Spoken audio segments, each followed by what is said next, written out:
Hello, guys. Today's topic is an article from the Indian Express. Next UN chief's job: keep conversations alive when others stop talking. Written by Shashi Tharoor sir and Edie Matthew sir.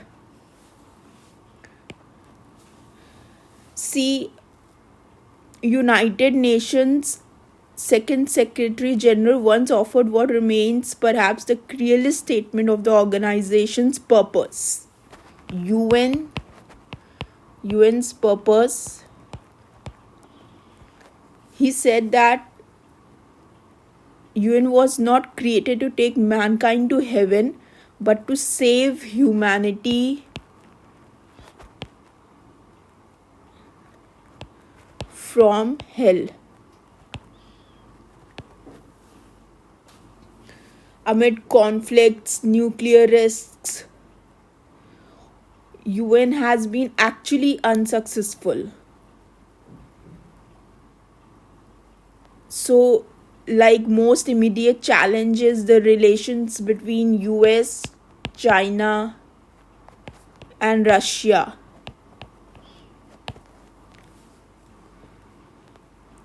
See recent setbacks in negotiations on nuclear clear disarmament, pandemic preparedness, and plastic pollution illustrates a broader problem.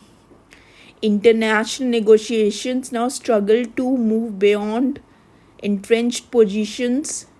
Diplomatic breakthroughs rarely occur by accident.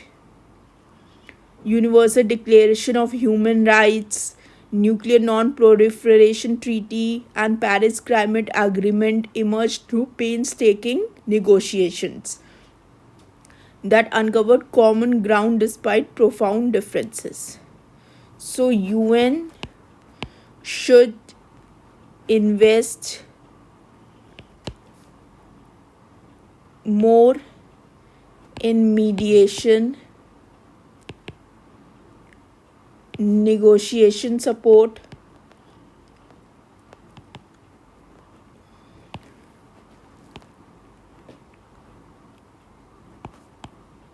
and conflict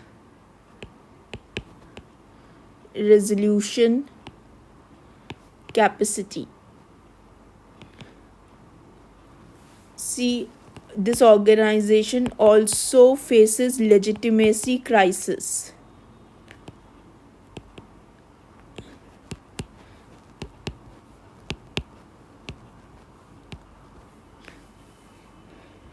Across the global south, governments believe the international system it applies its principles inconsistently. See, frustration over Security Council reform has accumulated for decades. Whether the next Secretary General comes from Latin America or Caribbean, whose turn it is under the informal regional rotation, what matters is whether the office becomes a persistent advocate for a more representative international order. So, UN adapts to a changing landscape in which cities, universities, philanthropic foundations, civil society organizations, and private sector actors possess capabilities once associated almost exclusively with states. See, during period of governmental deadlock, these networks often remain capable of advancing cooperation.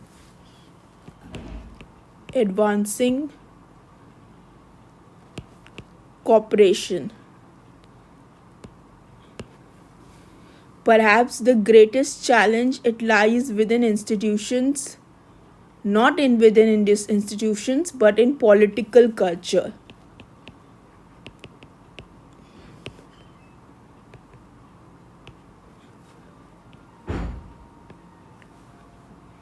This generation that experienced world war, genocide, and nuclear brinkmanship require little persuasion about the consequences of international failure.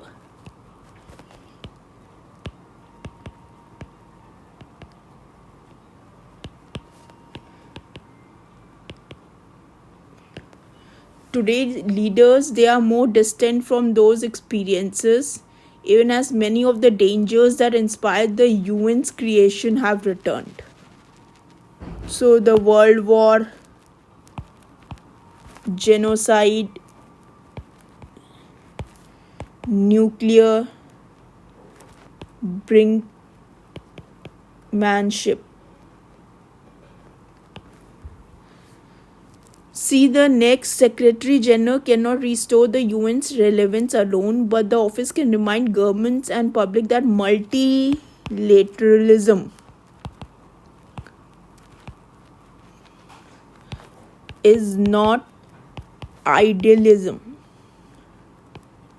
but a practical necessity.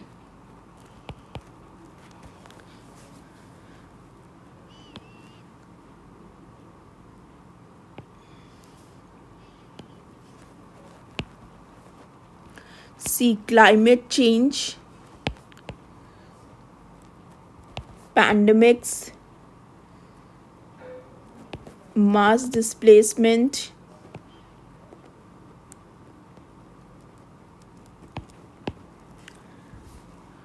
cyber insecurity,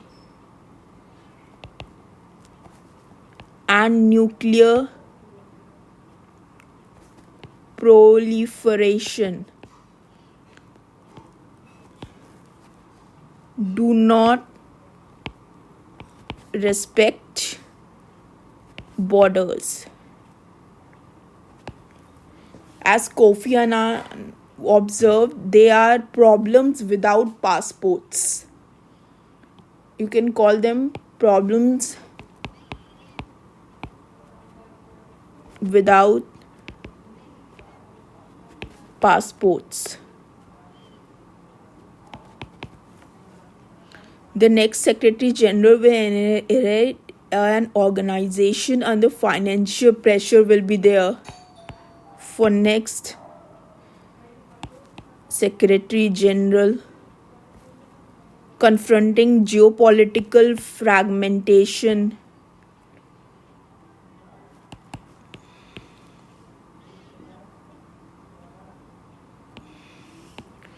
widespread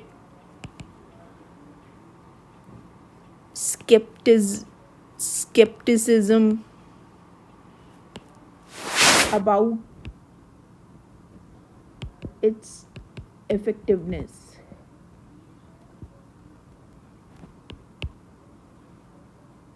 See, the authors say that the history of UN offers a paradox.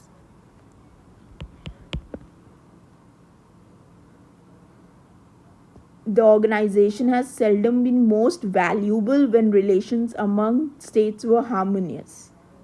Its greatest contributions often came during periods of intense division, when channels of communications were scarce and mistrust was abundant. Secretary General cannot end wars by decree or reshape international politics alone. What the office can do is create opportunities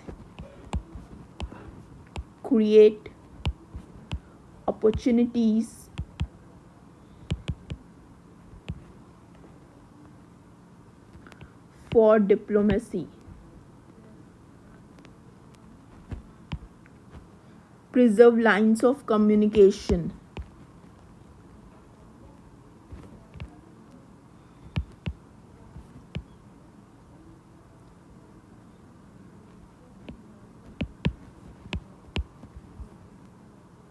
and expand political space.